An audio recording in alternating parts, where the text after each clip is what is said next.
tolerance in Islam, religious tolerance in Islam. Since the very beginning of Islam, Islam taught its followers to respect the beliefs of others. And that's stemming from the very fact that Allah created every human being with the free will to choose.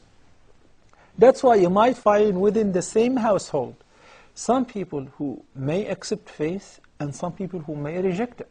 And Muslims would not force their relatives or those who are under their guardianship or their fellow citizens or their neighbors to adopt their faith.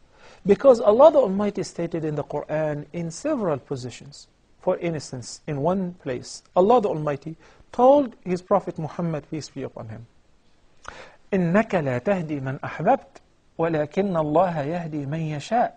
You guide not those whom you love. It is only Allah who guides whomever He wills. So guidance and accepting the truth and believing in the oneness of God is a gift from God. If the person shows willingness, then Allah the Almighty would facilitate accepting guidance for him. But if somebody does not believe, he does not want to accept the fact that God is one. He doesn't want to comply with His command. Belief, as we stated since the very first episode, is a submission. That when you say, I am a Muslim, that declares that you're willing to comply and implement the commands of God on earth. So it is not just a word to be said by the mouth or to be uttered by the tongue. It has requirements and responsibilities to be fulfilled. That's why Allah made it very clear. In the second chapter of the Quran, and by now everybody knows the second chapter of the Quran is called Al-Baqarah. In a beautiful verse, He said, لا إكراه في الدين. There should not be any compulsion in religion. Why? قد تبين الرشد من الغي. Righteousness has become very clear and obvious and distinct from wickedness, from disbelief. Whomsoever chooses to be rightly guided, he is holding and grasping on a trustworthy handle. And this matter is a matter of choice. So Allah teaches us in the Quran that you cannot force anyone to accept faith or belief. As a matter of fact, in Surah Yunus, Yunus is one of the names of the prophets who's mentioned in the Quran in verse number 99. Allah the Almighty says, وَلَوْ شَاءَ رَبُّكَ لَآمَنَ مَنْ فِي الْأَرْضِ كُلُّهُمْ جَمِيعًا.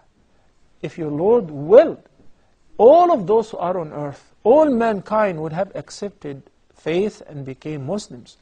But this is the quality of giving human beings the free will, the choice. He gave them the flashlight. He gave them the guidance. He said, وَهَدَيْنَاهُ النَّجْدَيْنِ. We showed mankind the two ways, the good and the bad.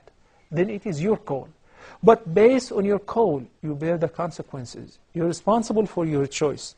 Then he addressed Prophet Muhammad, peace be upon him, by saying, أَفَأَنْتَ تُكْرِهُ النَّاسَ حَتَّى يَكُونُوا مُؤْمِنِينَ. Will you then, O Muhammad, peace be upon him, compel mankind in order to accept faith?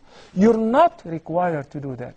History proves that Islam entered most of the countries, most of the world, without fight. Islam in Malaysia, Indonesia, and Pakistan, and India, and those countries entered via the way that Muslims dealt as merchants with non-Muslims, who happened to be following various types of religions and faith and belief. They dealt with Muslims. They liked the idea of monotheism. Muslims were true representatives of Islam, so accordingly they were inclined into accepting Islam. And now, while Muslims are weak with regards to military forces and armed forces, yet Islam is still widespread to the point that Islam is the fastest growing religion on earth. So if the theory that Islam was spread by the sword was true, then it was supposed to be the opposite. Since Muslims are very weak in power, don't have the military which is capable to attack and invade other countries, or even defend themselves, that supposedly that we should see more Muslims departing Islam into other religions.